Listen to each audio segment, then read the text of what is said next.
Good morning दोस्तों। Happy हुक्का हुक्का डे नहीं, हैप्पी योगा डे। चलो थोड़ी देर योगा कर लेते हैं। मैं अपना योगा करता हूं।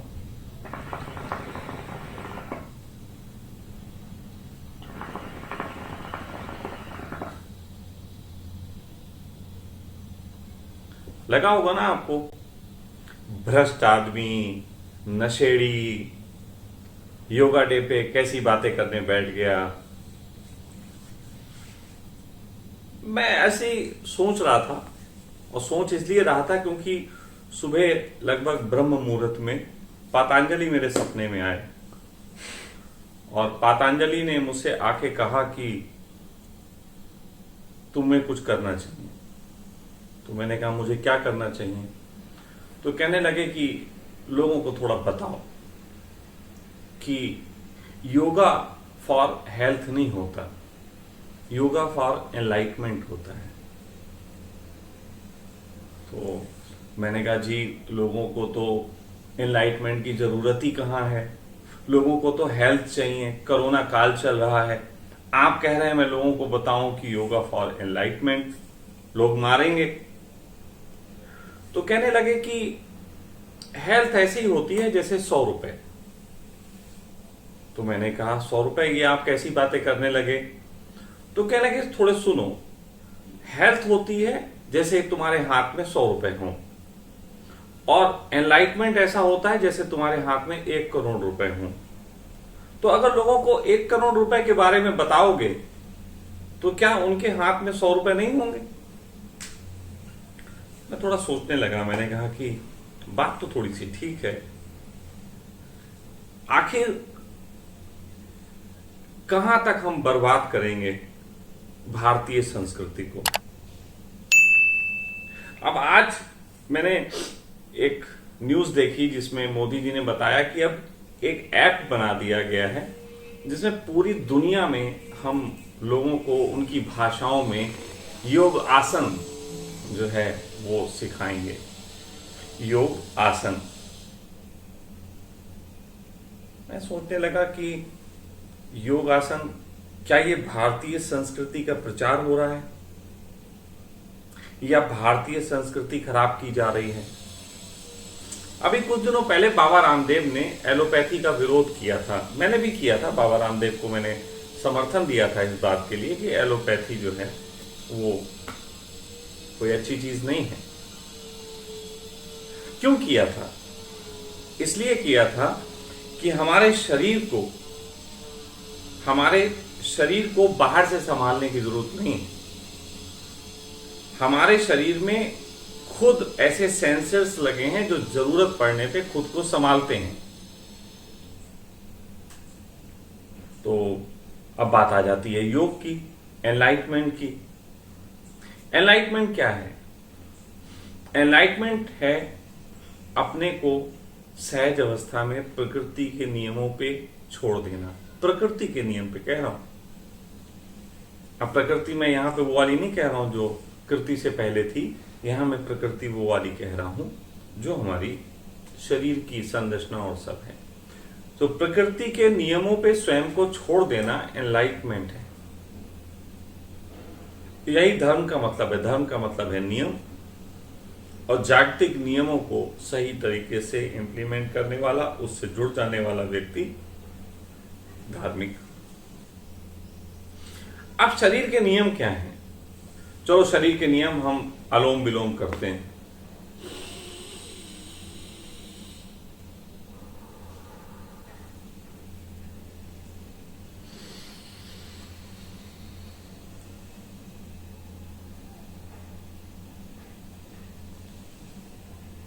क्या शरीर को सांस लेना सिखाना पड़ता है? मैंने अभी एक न्यूज और देखी थी कि एक लड़की अलास्का में फंस गई ठंड के दिनों में। बहुत ठंड थी वहां पे। तो उसने अपने आप को ठंड से बचाने के लिए नाचना शुरू कर दिया, और वो 3 दिन तक नाचती रही। आप होते क्या करते? आप होते क्या करते? आप आग ढूंढते, कंबल ढूंढते, मदद के लिए मोबाइल फोन देखते कि नेटवर्क मिल जाए। 3 दिन आप बच नहीं पाते, लेकिन वो लड़की 3 दिन तक बची रही और तब तक उस पर मदद पहुंच गई, क्योंकि मदद जो करने वाले हैं वो ऐसे ही हैं जैसे परमात्मा, वो एक लिमिट में आ जाते हैं। हमने बहुत सारी कहानियां सुनी हैं ऐसे गुरुओं की, जो गुरुओं अपने शिष्यों को परीक्षा लेते थे, स्टॉप प्रयोग करते थे। नदी से जा रहे थे उनके 3 शिष्य, अचानक गुरु ने कहा स्टॉप। पहाड़ी नदी थी, पानी बढ़ रहा था, बढ़ते बढ़ते एक के कमर तक आया, वो भाग खड़ा हुआ कि भागो, बचाओ अपने आप को।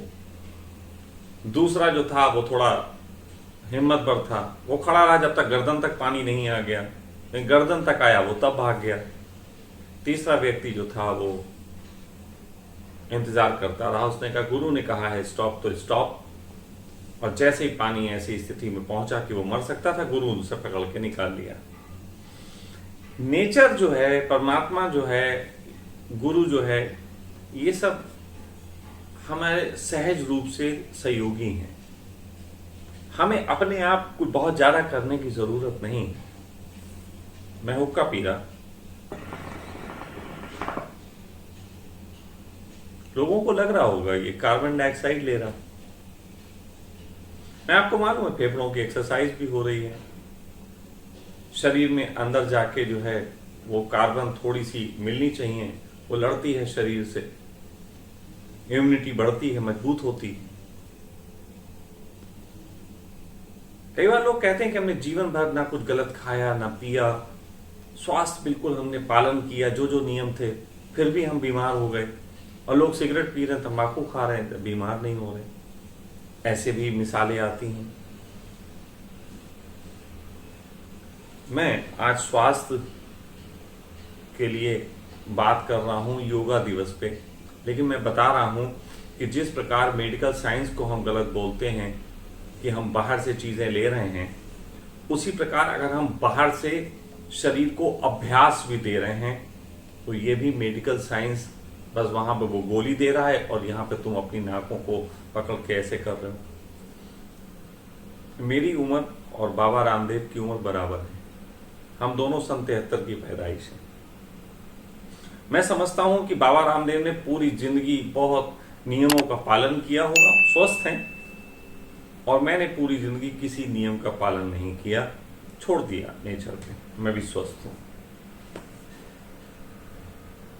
मैंने शरीर पे अपने को छोड़ के देखा और मैंने पाया कि इससे मेरे जीवन में धर्म का भी आगमन हुआ और मेरे जीवन में स्वास्थ्य का भी आगमन हुआ। मैं आप सभी लोगों को शॉर्ट में सिर्फ इतनी बात कहना चाहता हूं, कृपा करके योगा फॉर हेल्थ नहीं, योगा फॉर एनलाइटमेंट करके आप यूज करें। एनलाइटमेंट की दिशा में बढ़े, स्वास्थ्य अपने आप मिल जाता है। एनलाइटमेंट अरबपति बना देना है और आपको 100-200 रुपए कमाने के लिए योगा करने की जरूरत होती है। तो आप योग को उसके वास्तविक रूप में पहचाने, पातंजलि ने जो कहा था उस रूप में पहचाने, तब आप जाके कई चीजों को समझ पाएंगे। कई बार लोग योग का मतलब लगाते हैं कि योग जो है बहुत संतुलित तरीके से जीवन बिताने का नाम है, योगी संयम होके चलता है, योगी बिल्कुल नियमों का पालन करता है, ना ज्यादा हंसने में इंटरेस्ट लेता है, ना ज्यादा नृत्य में इंटरेस्ट लेता है। लेकिन जिनको नहीं पता उनको बता देना चाहता हूं कि योग जिस समय अपनी परिपूर्ण शिखर पे पहुंचता है तो नटराज बन जाता है। नटराज आपने मूर्ति देखी होगी नृत्य करते हुए साधक की। तो योग अपनी जब चरम अवस्था पे पहुंचता है तो नटराज बन जाता है। नटराज जीवन के साथ नृत्य करना, मैं अपने को नटराज कह सकता हूं। नाच नहीं रहा हूं लेकिन नटराज हूं, जीवन के साथ नृत्य कर रहा हूं। जीवन के साथ नृत्यपूर्ण हो जाना नटराज हो जाना है। और जब कोई व्यक्ति नटराज हो जाता है उसके जीवन में सहजता से धर्म घटता है। तो कृपा करके भारतीय संस्कृति को बचाने के लिए ही सही, योग को एनलाइटमेंट से जोड़ के बात करो। योग केवल हेल्थ के लिए नहीं है, और जिन्होंने इसको कसरत के रूप में बना लिया है, इन्होंने बहुत नुकसान किया है, बहुत नुकसान किया है। प्रणाम।